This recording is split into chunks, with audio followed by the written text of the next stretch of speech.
할렐루야. 네, 여러분 뵙게 돼서 너무 반갑고 기쁩니다. 특별히 사랑하고 존경하는 공기순 목사님 이곳에 오셔서 목회 잘 하시고 또 목회하는 교회 와서 정말 마음이 따뜻하고 기쁘고 교회가 환한군요. 환한 것 같아요. 아까 오교구 찬양하는 거 보니까 감동을 먹었어요. 야, 우리 권사님들 또 어르신들 어린아이 같으시구나.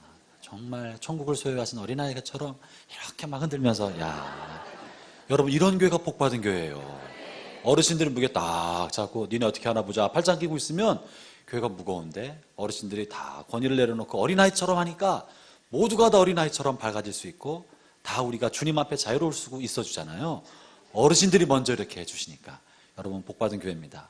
제가 보니까 인생에 3대 복이 있는데 제일 큰 복은 하나님 예수 그리스도 만나는 게 제일 큰 복이고, 둘째 믿음의 배우자 만나는 거 가장 큰 축복이고, 셋째 좋은 교회 좋은 목사를 만나는 게 가장 큰 복이에요. 여러분 세 가지 복을 다 받으셨나요? 모르겠어요. 두 번째 복은 어떤지 모르겠지만 첫 번째랑 세 번째는 분명하신 것 같아요. 할렐루야. 인생에 내 영혼을 이끌어줄 영혼의 목자와 내 영혼의 고향 같은 고향의 품, 이 믿음의 공동체가 좋은 공동체였다는 것은 얼마나 값진 일인지 모릅니다. 그러니까 여러분은 그 큰 복과 은혜를 받으신 것 같아요. 축복합니다. 하나님께서 여러분과 함께 하시고 여러분에게 비전과 사명을 주셔서 더 크고 놀랍게 사용하시기를 바랍니다. 저는 우리 공공쌤 소개해 주신 것처럼 단동 북한 앞둔 지역에서 5년 동안 사역하고 돌아와서는 사실 요 앞에 살았어요. 요 앞에 남양주 오늘교회를 맡아서 요 앞에 4년 동안 여러분 교회를 코앞에서 바라보면서 저희 집 창문 너머 바라보면 이 모양 교회가 보여요. 늘 제 기도의 품 가운데 있었습니다. 어떻게 되나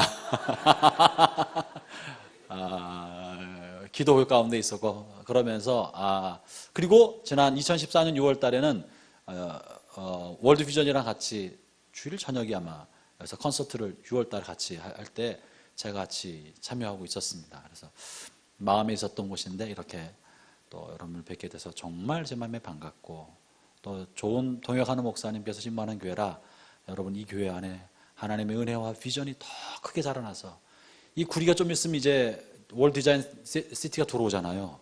다 이 교회 나왔으면 좋겠어요.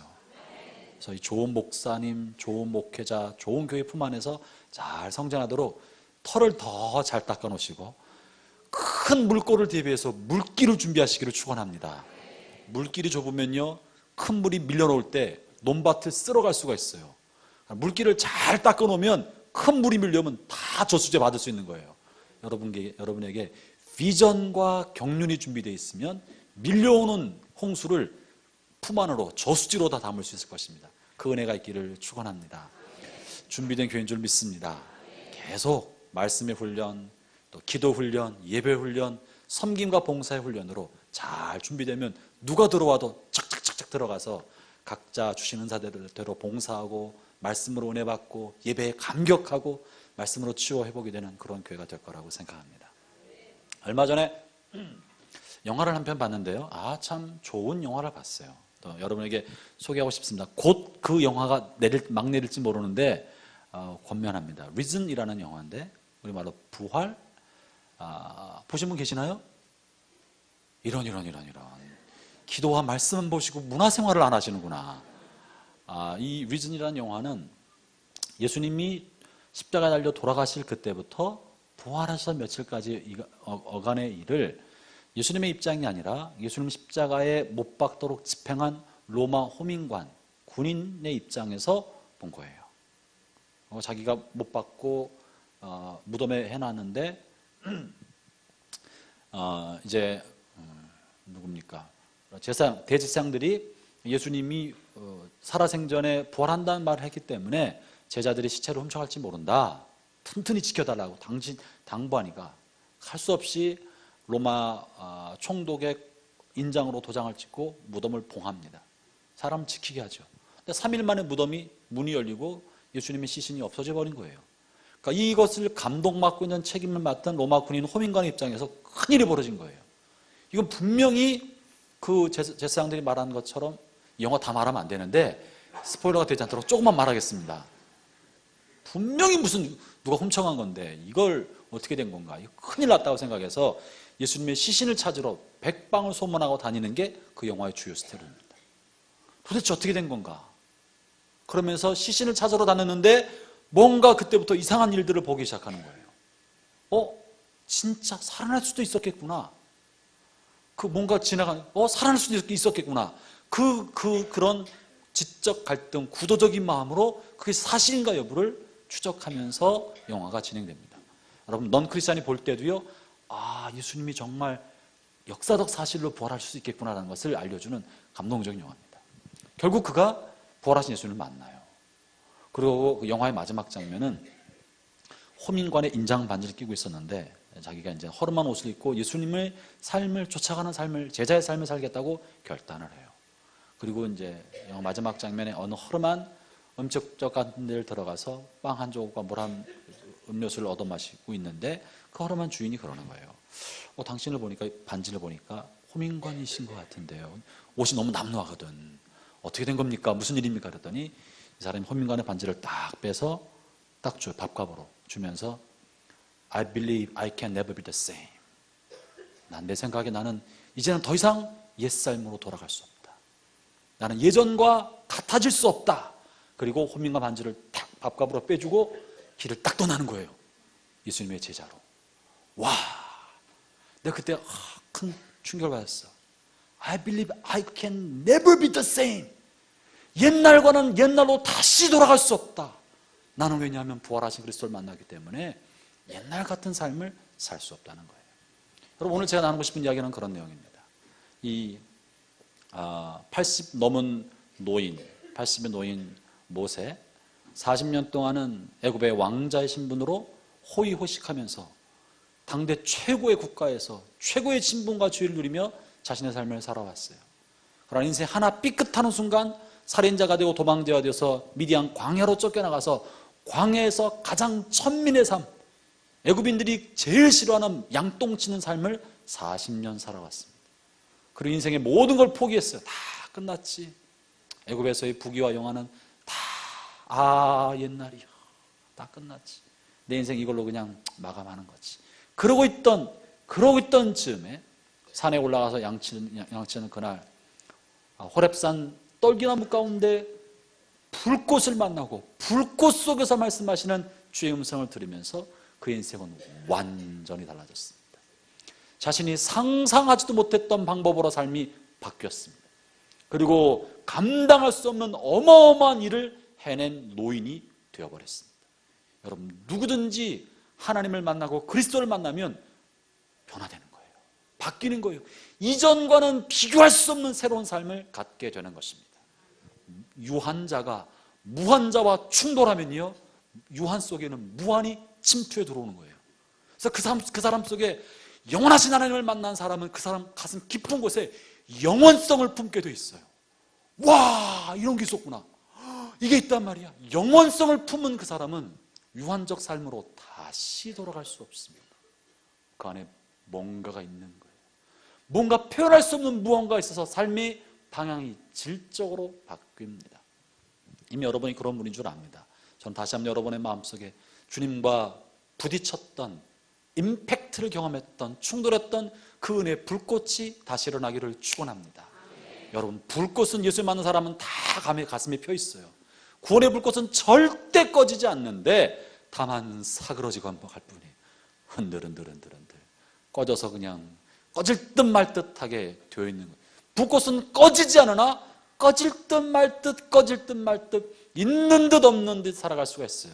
그럴 때 다시 한번 그리스도의 성령의 불꽃이 던져질 때 그 불꽃이 불타오르면 그 작은 불꽃이 사명과 만나게 되어서 사명적 새로운 삶을 살게 됩니다.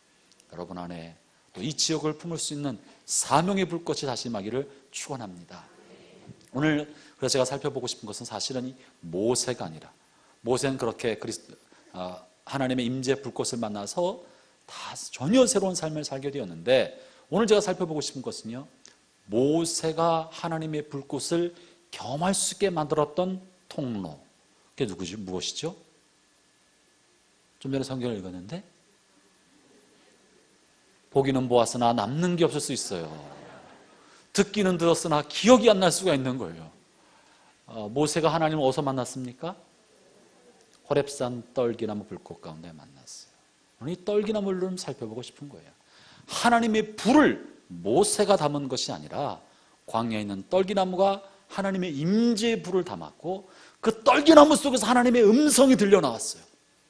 그러니까 모세보다 위대한 것은 하나님의 임재를 담은 떨기나무고 하나님을 대신하여 음성을 말했던 떨기나무 속의 불꽃이야말로 하나님의 임재의 통로가 된 것입니다.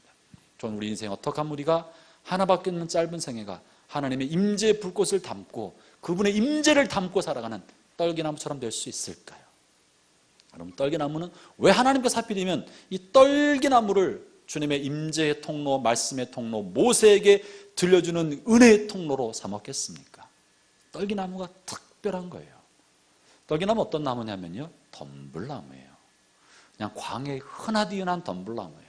이스라엘 성지순례 해보면 그 광야에 큰 아름드리 나무는 한 그루도 없어요. 그냥 덤불나무, 그냥 이런 덤불, 작은 덤불이 있죠?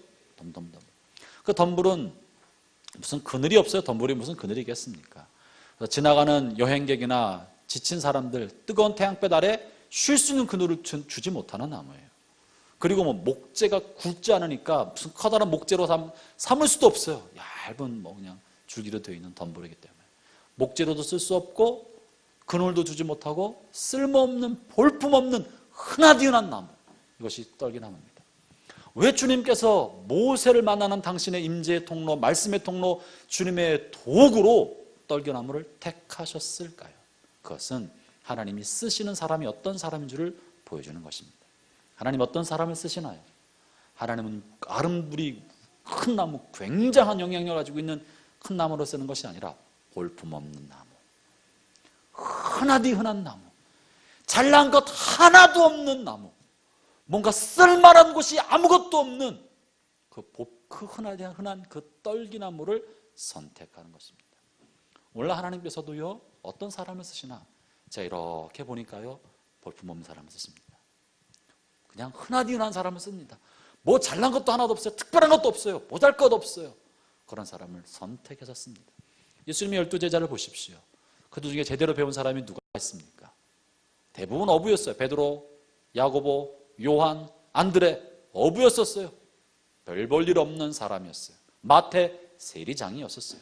어디 똑똑한 사람이 누가 있었습니까? 제대로 배운 사람이. 그러나 볼품없고 아무것도 아닌 그들을 택하니까 그들은 겸손하게 주님 말씀을 들을 수 있는 사람이 됐어요. 제가 담임 목회로 목회를 하다 보니까 부목사님들 여러 분 계세요. 죄송합니다만 용서하고 들으십시오. 다른 사람을 쓰다 보니까 어떤 사람이 귀하게 보이느냐면요, 탁월한 능력 있는 사람들보다 내 말뜻을 잘 알아듣는 사람, 이런 사람이 귀해 보여요. 그런 사람과 함께 일하고 싶어요. 자기 잘난 맛으로 열심히 일하는 사람보다 내 말뜻을 잘 알아듣고 내가 원하는 대로 해주는 그 사람이요, 좋은 부목사예요. 좋은 교인도요, 그냥 본인이 잘난 맛을 막 하는 사람보다 리더회가 뜻이 무엇인지, 무엇을 원하는지 잘 알아듣고 그것에 맞게 적절하게 쓰임받는 사람, 이런 사람이 리더의 마음에 흡족한 사람인 거예요. 주님이 어떤 사람을 쓰고 싶을까? 지 잘난 맛에 사는 사람, 이 사람들은 바리새인 같은 사람인데 그저 아무것도 아닙니다. 그런데 주님 날 쓰신 것만으로도 감사합니다. 스스로 볼품없게 여기는 사람, 스스로 아무것도 아닌 것처럼 여기는 사람, 나는 하찮은 사람인데 라고 생각하며 살아가는 사람, 하나님은 그런 사람을 쓰시더라고요. 형제자매 여러분, 그것이 떨기나무입니다. 또한 주께서 왜 떨기나무를 쓰셨을까요? 떨기나무 가운데 주의 불꽃이 임했습니다. 그 불꽃은 희한한 불꽃이었어요. 불꽃이 임했으나 불꽃이 정상적인 불이면 뭘 태워야 돼요? 나무를 태워야 되는 거예요. 그러니까 연소 재료가 있어야 돼요. 발화, 물질, 연소, 물질이 있어야 되는데 희한하게 그 불은 나무를 태우지 않았어요. 이게 놀라워서 모세가 다가간 거예요. 어쩌면 저럴 수 있을까? 이 불은 보통 불이다, 보통 불이 아니다. 보통 불이 아니라는 것을 알린 거예요. 그러면 보통 불이 아닐 수 있는 이유는 나무를 태우지 않았다는 것입니다. 다시 말씀드리면 하나님의 불은 나무를 태우지 않는다는 것을 말해줍니다. 무슨 말일까요? 흔히 우리는 하나님 앞에 헌신하면 내가 죽도록 헌신하겠습니다. 그러다가 헌신하다 죽는 사람들이 있어. 우리 교회 성도들이 많이 그래요. 너무너무 헌신을 많이 해서요, 지금 지쳤어. 제가 담임 그 교회에 청빙받아 가기 직전까지 너무 많이 헌신했어. 제가 가고 나니까 목사님 힘들어서 못하겠대. 이제는 이제 봉사 안 하겠대. 우리 교인들이 그런 교인들이에요. 너무 많이 모였어. 빨간 날은 다 교회에서 살았대. 돈 생기면 다 헌금했대. 그냥 교회보다, 집보다 교회만 우선을 생각했대. 그러니까 아이들이 어떻게 사는지 몰라. 남편 얼굴 본 적이 기억이 안 나. 서로 교회 와야 만나. 제가 섬기는 교회 그런 교회예요. 그러다 이제 지금 지쳤어. 너무 지쳐서 이제 못하겠대. 제가 그렇게 깨달은 게 있어요. 힘이 지나도록 헌신하는 건 주님께 영광이 되지 않는구나. 기쁨이 없어요. 기쁨을 잃어버렸어요. 지쳤기 때문에. 뭐 봉사했는데 이것이 나 자신을 연소시키고 태워가면서 했기 때문에 번아웃 다 타버린 거예요. 그래서 마음에 기쁨이 없어. 헬에서 봉사하긴 봉사하는데 지쳐. 힘들어. 또 시키는 거야. 무슨 모임은 이렇게 많어. 빨간 날이라고는 다 나와서 하고 뭐 공부는 그렇게 많어. 나와서 하라고 해서 하긴 하는데 즐거움이 없는 거야. 그건 교회가 아니에요. 군대지. 교회는 기쁨이 넘쳐야 돼요. 감격이 있어야 해요. 즐거움이 있어야 되는 거예요. 하나님 나라는 감격과 기쁨이 있는데 억지로 하는 헌신만 남아있으면 군대가 되는 거예요. 하나님은 우리를 쓰실 때 우리의 재료를, 나무를 태워가면서 번아웃 시키면서 다 소모될 때까지 쓴 분이 아닙니다. 하나님의 성령의 불꽃과 거룩한 성령의 헌신은 자신을 불태우지 아니하고 스스로 불타게 하는 거예요. 그렇기 때문에 이 불은 꺼지지 않습니다. 주를 위해 살아가도 지치지 않습니다. 주를 위해 섬기고 24시간이 모자라는 것처럼 뛰어도 내가 소진되지 않아요. 왜냐하면 내가 헌신하고 뛰는 동력은 나 자신에게 있지 않고 주님 그분에게 있기 때문에 그래요. 사람에게 인정받으려고 뛰면요 지치게 돼 있어요. 목사님이 안 나오면 나 다음에 안수집사 안 시킬 텐데, 안 나오면 나 다음에 또 뭘 자를, 이런 생각 들면 그 헌신은 자기를 소진시키는 거예요. 나 자신이 스스로 태워서 헌신의 땀방울을 만들어내는 거예요. 그건 지치고 반복되면 번아웃 되고 나중에 오히려 뒤에 바깥에 있는 사람들 돼요. 알짱알짱 되는 거예요. 그러나 진짜는 자기를 태우지 않습니다. 그러나 주님을 위해 섬기고 봉사해도 기쁨과 감격이 있는 거예요. 하나님 앞에 드리는데 그것이 내 마음에 아깝게 만들면요 안 드리는 게 나은 거예요. 주님 뭐가 없다고, 그죠? 주님 나라에 부족한 게 없어요. 주님은 우리의 돈이 필요해서 헌금을 요구하는 것이 아니고 우리의 봉사가 필요해서 우리의 헌신을 요구하는 것이 아닙니다. 우리가 주님께서 천지만물을 주실 때 여러분 중에 도와드린 분 계시나요? 별 하나 놓는데 혹시 협조하신 분 계시나요? 주님께서 거북이 만들 때 발톱 깎아주신 분 계시나요? 아무도 천지만물을 만들 때 도와준 사람 아무도 없어요. 하나님이 왜 아담과 하와를 제일 마지막 날에 지었을까? 첫째 날에 지었으면요 자기가 천지만물 창조하는데 도와줬다 그럴 것 같아요. 지가 했다 그럴 거야. 아마 내 능력으로 도왔다 그럴 거야. 하나님은 다 끝난 다음에 만드신 거예요. 하나님은 사람의 도움이 필요 없는 분이신 거예요. 근데 왜 우리에게 봉사와 헌신과 선교와 전도와 사역을 맡깁니까? 일꾼의 땀이 필요해서 그런 것이 아니라 하나님의 영광에 동참하는 은혜를 주기 위해서 그런 거예요. 하나님의 영광, 영원한 영광에 동참하도록 하기 위해서 우리로 하여금 그 영광을 누리게 하기 위해서 그런 것이지, 우리의 헌금과 우리의 땀방울과 수고에 무엇이 필요하기 때문에 봉사해라, 헌신해라는 것이 아닌 것입니다. 그것이 바로 떨기나무 불꽃이 떨기나무가 갖고 있는 불꽃을 보여주는 거예요. 사랑하는 형제자매 여러분, 여러분의 헌신에 여러분 자신을 불태우지 않기를 바랍니다. 그것이 지나치면 원망을 해요. 교회에 대한 원망. 이렇게 헌신하고 봉사했는데 알아주지도 않고, 안수집사도 안 시키고 장로도 안 시키고 권사도 안 시키고, 내가 벌써 몇 년째인데 헌금을 얼마나 갖다 퍼부었는데 아직도 안 시켜주고, 회개하시기 바랍니다. 여러분은 주를 위해서 하는 것이 아니라 교회 집단과 여러분 자신의 이익과 여러분 자신의 세속적 명예를 위해서 헌신한 것에 지나지 않습니다. 우리의 봉사가 정말 주를 위해서 했으면요 그것만으로 감격이 있는 거예요. 왜냐하면 그 영광에, 헌신과 봉사 영광의 나를 참여시킨 것에 대해서 감사가 있는 거예요. 그것이 떨기나무 불꽃을 통해 보여주시는 것입니다. 이렇게 하나님께서 떨기나무를 통해서 불꽃을 임해주셨고 모세에게 보여주셨어요. 이 불꽃은요, 성경의 많은 곳에 하나님의 불은 소멸하는 불이다라고 표현하고 있어요. 불로 태우는 거예요. 나쁜 걸 태우고, 그리고 하나님의 영광을 보여줘요. 나무를 소멸시키지 않는 거, 주를 위해서 헌신하고 쓰임받아도 소진되지 않는 모습을 보니까 모세가 그걸 볼 때, 와, 이 불은 희한하다 그런 거잖아요. 그죠?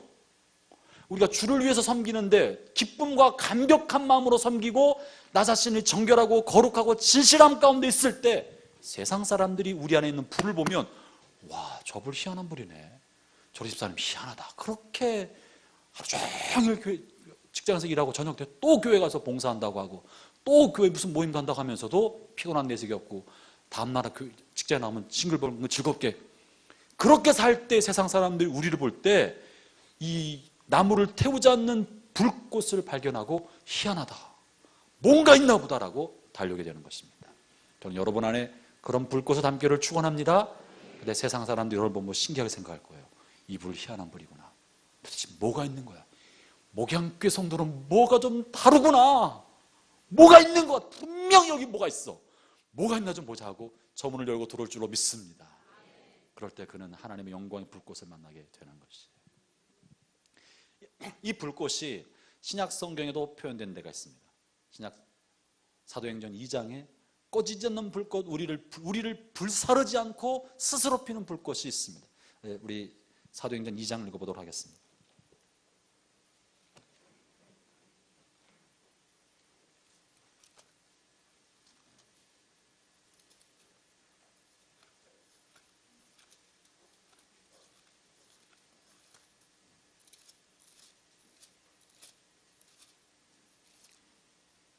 사도행전 2장 2절, 3절, 4절 읽어보겠습니다. 준비되셨습니까? 시작. 호련히 하늘로부터 급하고 강한 바람 같은 소리가 있어 그들이 앉은 온 집에 가득하며 마치 불의 혀처럼 갈라지는 것들이 그들에게 보여 각 사람 위에 하나씩 임하여 있더니 그들이 다 성령의 충만함을 받고 성령이 말하게 하심을 따라 다른 언어들로 말하기를 시작하니라. 아멘. 거기 보면요, 불의 혀처럼 갈라지는 것이 그들에게 보여 각 사람 위에 하나씩 있었다는 것. 불의 혀는요, 당시 이 표현, 우리는 불의 꽃으로 표현해, 불꽃. 당시는 불의 혀, 뱀에 갈라진 혀처럼 쫙쫙 갈라지는 모습을 불의 혀라고 표현한 것입니다. 불의 혀는 무슨 날름날름 가는 혀가 아니라 그냥 갈라지는 모습. 그러니까 불꽃이 있었단 말이에요. 머리 위에, 각 사람 머리 위에 하나씩. 이 하나씩 있는 것이 머리카락을 꼬실렀을까요? 머리 꼬실러버려서 다 이거? 그러지 않은 거예요. 불은 피어 있었으나 그 사람의 육체를 손상시키지 않고 스스로 피고 있는 불꽃이 있었던 것입니다. 그것이 하나님의 불입니다. 이 불꽃이 임하자 이 사람들은 다른 사람이 되었어요. 지금까지 이 사람들은요, 예수님 믿는 것을 부끄럽게 생각했어요. 예수님 믿고 사람들 앞에 자신이 예수 믿는다는 걸 노출됐을 때 받는 불이익과 피해와 손해가 겁이 나서 마가의 다락방에 문 잠고 모였어요. 지난 40일 동안 문 잠고 모였어요. 한동안 그랬어요. 그런데 이 불이 머릿속에 임하고 불꽃을 체험하게 되자 사람들의 자신을 어떻게 할 것이 겁나지 않았어요. 자칫 예수 믿는다는 것이 발각되었을 때 예수님처럼 십자가 체험을 받을 가능성이 있어요, 없어요? 있어요. 좀 전에 예수님 돌아가셨으니까. 불과 그것이 한 달 반밖에 안 된 거예요. 그러니까 자기가 노출됐을 때 나도 똑같이 죽을 수 있다는 그런 염려, 두려움, 불안이 있었음에도 불구하고 불이 임하자 그 두려움은 사라지고 담대해졌어요. 여러분, 하나님의 불을 경험한다는 특징은 뭐냐면 내 속에 하나님이 살아계시고 나를 사랑하시며 나를 붙들고 중환하신다는 믿음의 확신이 생기는 거예요. 그 성령을 받은 사람의 공통적인 특징은 하나님이 나를 사랑하시고 나를 붙들고 계시고 내 인생은 주님의 손에 있구나라는 믿음의 담력이 생겨요. 그 전까지는 믿기는 믿는데, 은혜는 감사한데, 하나님이 살아계신 거는 같은데, 나를 돕는다고 하시기는 하셨는데 긴가민가 이래요. 그러나 성령이 임해서 불꽃이 임하고 나면 이것이 담대한 확신이 되어서 사람들 앞에 당당하게 설 수 있게 되는 것입니다. 하나님의 사랑에 대한 확신, 나를 사랑하시고 나를 붙들고 계심에 대한 확신을 갖게 되는 것입니다. 여러분 안에 그런 확신이 임하기를 축원합니다. 그러면 세상에 겁날 것이 없어요. 하나님이 나를 사랑하시고 전능하신 하나님이 나를 꽉 붙들고 계신데 두려울 게 어디 있겠습니까? 담대함을 얻게 되는 거예요. 그리고 속에서부터 전적인 변화가 일어납니다. 성령의 불꽃이 임하면요, 소멸하는 불꽃이라 내 안에는 악과 두려움과 근심과 내 속에 있는 습관과 나쁜 습관과 죄악의 중독이 불꽃으로 사라지게 돼 있어요. 제가 전에 섬겼던 교회 한 집사님이 계십니다. 그 집사님의 가족은 무당을 섬겼던 집안이었어요. 집안 대대로 무당을 섬겼어요. 그리고 어머님이 이 무당 섬기다가 마음이 어려워서 어떻게 해서 자살을 했어요. 그래서 이 자살의 영과 무당 귀신이 그 집을 사로잡고 있었어요. 이분은 한 번도 교회를 다닌 적이 없었어요. 그러다가 어떻게 제가 섬기는 교회, 사실은 중국에 있는 교회예요. 그 교회에 오게 되었고 예수님 믿게 되었어요. 그리고 성경 공부를 하기 시작했죠. 근데 그분이 성경 공부하면서부터 마음에 갈등이 일어났어요. 너무 잠을 못 자는 거예요. 밤마다 악몽에 시달리고 가위 눌림에 시달리고. 그래서 양육하는 저희 성경 공부 양육하는 양육자가 그분을 붙들고 밤새 기도했어요. 신실한 양육자죠. 저는 그런 양육자가 몇 사람만 있으면 교회는 바뀐다고 믿어요. 그래서 양육자가 그분 여자분을 붙들고 밤새 같이 기도하고 씨름하고 하다가 지치면 잠깐 쉬고 찬송 부르고 또 성경 읽고 또 한성 읽고 또 함께 기도하고. 이 기도 생활도 별로 안 한 그분이 얼마나 힘들었겠어요. 근데 양육자가 그렇게 해주니까 그냥 따라하는 거 같이 몸 들고 하다가 뭣도 모르고 하다 어느 순간 입이 툭 터져서 눈물 펑펑 쏟기 시작했어요. 울고 불고 밤새 뒹굴뒹굴 굴면서 하고. 그때 분위기는 가분에 그 여자분 가슴에 불이 들어온 거예요. 펑펑 밤새 울면서 하룻밤 지났어요. 그리고 나서 그 사람이 완전히 달라졌어요. 성령의 불이 임하면 속 사람에 묶였던 중독과 어둠의 권세와 마귀의 권세가 끊어집니다. 이게 하나님의 능력이에요. 성령이 너희 가운데 임하시면 풀리는 거예요. 마귀가 쫓겨나가는 것입니다. 이분이 이렇게 성령 받고 나서 삶이 바뀌었어요. 변화가 된 것이죠. 그래서 하나님의 불은 내가 다른 사람은 어떤지 몰라도 적어도 내가 의식할 만한 무언가가 내 안에서 일어나고 있다는 것을 나는 아는 거예요. 첫째는 하나님의 살아가게 되는 확신, 그분 나를 붙들고 있다는 확신, 세 번째는 내 속에서 무언가가 변화가 일어나고 있구나라는 내적 확신을 갖게 됩니다. 그 변화를 일으키는 거예요. 그렇기 때문에 하나님을 만나거나 성령과 충돌하는 사람은요, 불가역적인 변화가 그 사람 마음과 영혼 속에 일어나게 되는 것입니다. 그리고 이분은요, 지금 뭐 하고 계신 줄 아세요? 그리고 이제 그 교회에서 집사로 섬기시다가 지금 신학 공부하고 전도사님으로 봉사하고 계십니다. 전도사님 잘 섬기고 계십니다. 너무 신실하게 잘 섬기고 계셔요. 그거는 양육자가 밤새 기도하면서 기도할 때 성령께서 임하셔서 변화가 생겼던 것입니다. 이렇게 불임할 때 사람들에게 어떤 일이 벌어졌냐면요, 4절을 이제 같이 읽어보도록 합시다. 4절 사도행전 2장 4절입니다. 시작. 그들이 다 성령의 충만함을 받고 성령의 말하게 하심을 따라 다른 언어들로 말하기 시작하니라. 성령이 임하시면 잠시 머물러다 떠나갈 수 있지만 성령이 가득 임하면 이 속에서부터 하나님의 역사가 속에서부터 일어나기 시작합니다.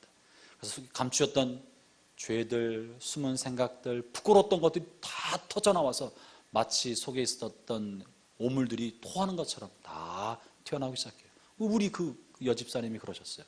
다 토하고 울고 불고 밤새 굴렀던 것처럼. 그러면서 성령의 충만함을 얻게 됩니다. 어떤 사람은 생각할 때 성령의 세례를 받고 성령의 충만함을 얻으면 이거 귀신 들리는 거 아니에요? 사람 이상하게 되는 거 아니에요? 뭐 그렇죠. 사람이 뭐 자기 생각도 없이 막 뭐에 끌려가지고 이상하게 바뀌는 거 아니에요? 이렇게 생각하는 분이 계십니다. 귀신이 들리면요, 자기 의지를 잃어버리고 귀신의 통제 속에 들어갑니다. 성령의 충만함을 받으면 내 인격과 내 의지와 내가 더 생생하게 살아납니다. 내가 진짜 나다워지는 거예요. 그 전까지는 죄악의 충동에 묶여 있었어. 그 전까지는 다른 사람의 눈치를 봤어. 내가 이렇게 하면 저 사람이 나를 어떻게 생각할까? 내가 집사고 권사인데 내가 이러면 저 사람 어떻게 생각할까? 이렇게 눈치 보고 살았었는데 성령 임하시면 사람과의 매였던, 사람에 대해 눈치 보고 마귀에 묶였던 것들이 끊어지니까 순수하고 깨끗한 자기 모습으로 돌아올 수 있는 거예요. 왜냐하면 하나님이 나를 사랑한다는 그 사랑의 확신이 불처럼 임하기 때문에 다른 사람이 어떻게 보는지는 중요해지지가 않은 거예요. 그래서 훨씬 이 사람이 자기 자신으로 돌아오고 온전해집니다. 제가 한 번 더 얘기할게요. 제가 또 섬겼던 교회에 한 여집사님이 계십니다. 그분은 제가 이제 교회 생활 보니까 매일 밤마다 교회 나와서 본당 여기 올라가서 기도하시는 거예요. 기도도 그냥 하는 게 아니야. 주야, 주야, 주야, 이렇게 그냥 매일 밤마다 울면서 너무 안쓰러웠어. 집사님 무슨 일로 그렇게 기도하세요? 뭐 때문에 그러세요? 얘기를 들어보니까 이분의 남편이 중학교 영어 선생님이에요. 뭐 인텔리죠. 그런데 알코올 중독자예요. 매일같이 술이 없으면 못 사는 거예요. 그리고 술 마시면 집에서 행패 부리고, 그리고 학교 애들 수업할 때 알딸딸 알코올기로 수업한다는 거예요. 항상 술에 쩌들어 사는 거예요. 매일같이 술 마시고 너무 힘든 거예요. 그래서 이분은 자기 남편 구원해달라고, 어떻게든지 예수 믿게 해달라고, 다리 몽둥이를 뿡그러뜨려서라도 예수 믿게 해달라고 이렇게 기도하고 계셨어요. 무서운 거예요. 여러분, 아내 이런 정말 전폭적인 기도는 하나님의 역사 나타나게 할 수 있어요. 남편들 잘 하셔야 됩니다. 이렇게 기도는 진짜 무슨 일이 벌어졌냐면, 이 영어 선생님이 하루는 학교 수업 다 마치고 집에 오는 길이었어요. 집에 오다가 그날도 여느 때랑 똑같이 슈퍼마켓 편의점에 들려서 소주 2병을 검정 봉지에 사가지고 달랑달랑달랑, 그분 편에 그래 달랑달랑 들고 왔대요. 근데 길을 건너고, 횡단보도를 길을 건너고 갑자기 야 이놈아 술 좀 작작 처먹어라 이런 소리가 들리더래. 깜짝 놀랐어요. 어디서 깜짝 놀라 벌벌 기면서 뒤를 쳐다봤는데 아무도 없는 거예요. 내가 이상하다, 내가 술김에 잘못 들었나 그러고 다시 소주병 들고 길을 다 건너갔는데 또 한번 야 이놈아 술 좀 작작 처먹어라 이런 소리 들리더라는 거예요. 내가 그 말 듣고 깨달은 게 있어요. 하나님 눈높이구나. 그 수준에 맞게 말씀하시는 거예요. 그 수준에 딱 맞게. 이 사람이 깜짝 놀라서 뒤집어져서 벌벌벌 기어서 집에 왔어요. 그리고 자기 아내한테 얘기하는 거야. 이런 일이 벌어졌다. 그 아내가 무슨 생각 들었을까? 야, 진짜 할렐루야 아멘. 그래서 지금 막 속으로 이렇게 하고, 여보가 하나님 음성이야. 하나님이 말씀하신 거야. 당신 하나님이 당신한테 2번 경고했는데 이 말씀 안 들으면 당신 죽어. 협박하는 거지. 죽어. 자기도 들었으니까 아무도 없는데 누가 그 소리를 지르겠어요. 그래가지고 다음 주에 교회 나왔을까 안 나왔을까? 안 나왔으면 이런 말 안 하지. 바로 교회 나왔어요. 제가 부교육자로 쓰던 게 있었는데 그때 담임 목사님한테 얘기하고 무릎 꿇고 안수기도 받았어요. 그리고 그 다음 주에 깨끗하고 맑은 정신으로 양복 입고 주차봉사해. 이야 할렐루야. 주차봉사하고 사. 여러분 진짜 예수님 만나고 무한과 충돌하면 변화됩니다. 변화될 수밖에 없습니다. 왜냐하면 자기 안 하나님의 실제가 임했기 때문에 안 바뀔 수가 없는 거예요. 여러분 가정을 위해서 기도하는 여러분 계속 기도하십시오. 언젠가 하나님이 권능을 나타내실 것입니다. 잘못 가고 있는 분 빨리 돌이키십시오. 큰일 납니다. 여러분을 위해서 기도를 너무 많이 하면 무슨 일이 생길지 아무도 모릅니다. 빨리 정신 차려야 됩니다. 이분 이렇게 와서요 다른 사람이 됐어요. 성령이 임하시면 사람은 바뀝니다. 그리고 이 바뀌는 것은 그 사람이 이전과는 상상할 수 없을 만큼 다시 돌아갈 수 없는 변화를 갖게 되는 거예요. 그 호민관이 옛삶을 완전히 버리고 그렇지 진리를 따라 자신 인생을 던졌던 것처럼, 술주정뱅이 알코올 중독 고주망택되었던 영어 선생님 자신의 삶을 그리스도께 던졌던 것처럼, 그 귀신 들림, 마귀 들림, 자살의 영, 그리고 무당에 쩌들어 있었던 그분이 그리스도의 종이 되어서 헌신적인 삶을 살아갔던 것처럼 주님 만나면 바뀌는 거예요. 이 사람들이 바뀌어서 헌신할 때 힘들었을까요? 그렇지 않은 거예요. 봉사와 헌신이 나에게 즐거움을 줘요. 왜냐하면 살아계신 주님을 위해 섬긴다는 거, 쓸모없는 나, 버러지 같은 나, 보잘것없는 나를 주님께서 선택해서 주를 위해 뭔가 쓴다는 것 자체가 감격인 거예요. 여러분, 그런 봉사가 진짜입니다. 그런 헌신이 진짜인 것이에요. 베드로를 비롯한 예수님의 모든 제자, 요한을 제외하고 다 순교했어요. 순교할 때 억지로 했을까요? 기쁨으로 했을까요? 아무도 억지로 하지 않았습니다. 왜냐하면 아무도 순교를 강요하지 않았어요. 그러나 자신이 순교자의 자리에 들어갈 수 있다는 거, 베드로가 뭐라 말했습니까? 예수님처럼 십자가에 못 박으려고 할 때, 내가 우리 주님처럼 어떻게 그렇게 바뀔 수 있습니까? 난 그럴 수 없습니다. 나를 순교자로 받아준 것만으로도 감사한데 주님처럼 바뀔 수 없습니다. 거꾸로 박아주세요. 내가 거꾸로 한번 서봤더니 이건 감당할 일이 못 되더라고. 거꾸로 바뀌어서. 왜? 감격 때문에. 고난이요 감격이 될 수 있는 것입니다. 이렇게 이 사람들이 성령을 받고 나서 속에서부터 바뀌어서 전혀 다른 삶을 살게 될 때, 그들은 그저 귀신 들린 것처럼 사는 것이 아니라 온전한 정신과 맑은 마음으로 정말 진짜 자기 모습이 되어서 더 이상 육체의 욕심과 정욕에 묶이지 않고 중독에 묶이지 않고 악한 습성에 묶이지 않는 깨끗한 삶을 살게 만드는 것, 그것이 성령의 능력인 것입니다. 이렇게 성령의 충만을 받고 이들이 성령의 말하게 하심을 따라 다른 언어, 방언으로 말했다고 말합니다. 저는 여러분 할 수만 있으면 다 방언하시기를 바랍니다. 방언은요 하나님의 은혜입니다. 방언을 안 해도 상관이 없습니다. 방언만이 중요한 것은 아닙니다. 그러나 방언이 신비한 힘이 있는 것 중에 하나는 뭐냐면, 방언은 내가 말 못하는 기도를 속사람에서 탄식과 함께 나를 위해 대신 기도하는 성령의 기도를 내 입으로 같이 하는 거예요. 나도 뭔지 모르는데 성령께서 나를 위해 하는 기도를 내 입술로 같이 하는 거예요. 그래서 많은 경우에 방언 기도는 내 속에 쌓여있던 응어리와 아픔과 또 문제와 상처를 입으로 토설해서 기도하면서 하나님과의 관계를 회복시켜냅니다. 마치 이거랑 같아요. 여러분 옛날에 혹은 다락방에 사셨던 분 계시나요? 다락방 있는지?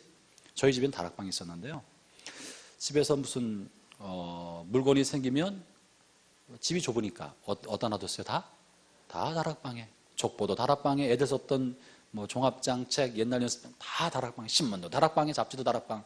그리고 지난 설날에 먹었던 떡 남은 것도 어디다 놔? 다락방에 놔놔요. 조기 말렸던 거 어디다 놔둬요? 다락방에 놔둬요. 온갖 음식물도 다 다락방, 잡동사니 다 다락방. 그래서 다락방에 누구도 같이 살아? 쥐 어떻게 알았어요? 이야, 여러분들 집에도 그랬구나. 쥐가 꼭 같이 있어요. 눈에는 안 띄는데 쥐가 있어. 쥐똥을 보면 알 수 있어, 그죠? 얼마나 더러운지 몰라. 사실은 얼마나 비정중이에요. 집을 목사님 우리 옛날에 그런 거예요. 목사님 신방 온다고 해서 집을 깨끗하게 채워놨는데 냄새가 나. 어서 쾌쾌한 냄새가 나. 아무리 닦고 하이타리 풀고 별짓을 다 해도 냄새가 어디서 나는 줄 아세요?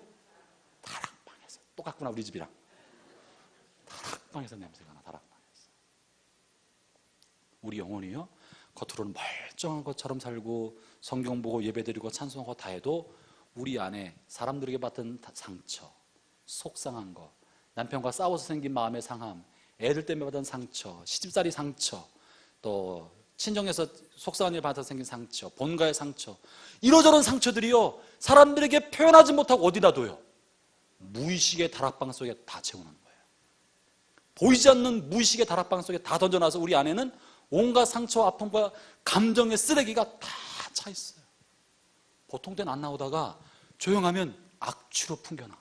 뚜껑 들면 팍 터져요. 그냥 이유 없이 확 화를 낼 때, 이유 없이 슬플 때, 이유 없이 외롭고 고독하고 쓸쓸할 때 어디서? 다락방에 감추었던 상처의 냄새가 피어오르기 시작하는 거예요. 이거 어떻게 처리하면 좋아요? 근데 제가 깨달은 건 방언으로 기도하면 다락방 안에 있는 쌓였던 감정과 상처의 쓰레기가 방언을 통해 치유가 돼요. 터쳐나오면서 회복이 되는 거예요. 그래서 방언은 하나님 주신 놀라운 은사고 축복입니다. 물론 안 받아도 상관없어요. 사모하는 사람에게는 주시더라고요. 사모하는 분이 주시는 거예요. 우리 공목사님이 은사가 있으세요? 방언 받게 하는 은사가 있으세요? 여러분 다 방언 받기를 바랍니다. 저는 이 교회가 성령이 가득하고 성령이 충만하고, 그래서 꺼지지 않는 불꽃, 우리 육체를 태우지 않는 살아있는 불꽃이 있기 때문에 들어오는 사람마다 그 불꽃을 보고 하나님의 영광과 임재를 경험하기를 바랍니다.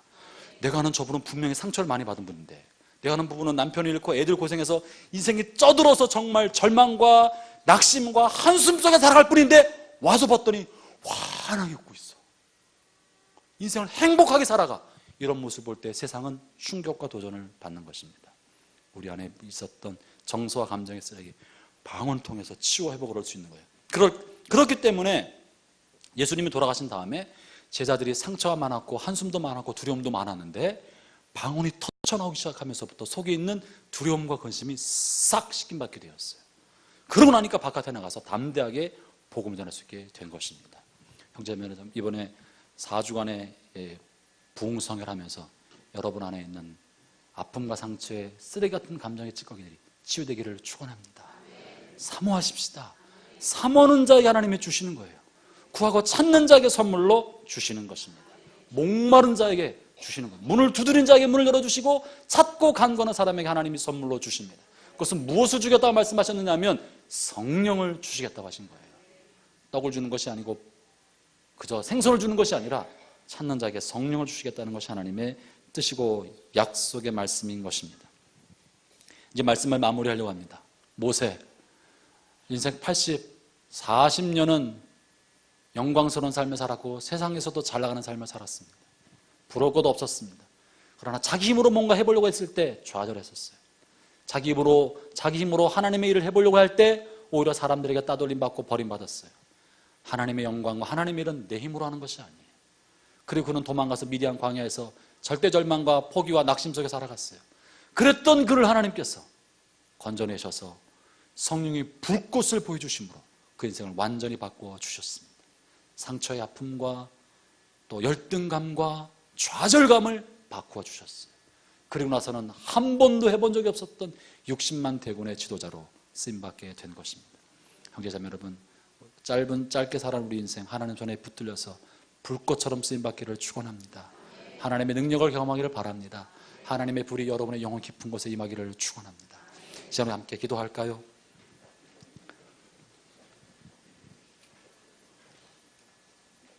기도할 때 하나님의 은혜를 구합시다.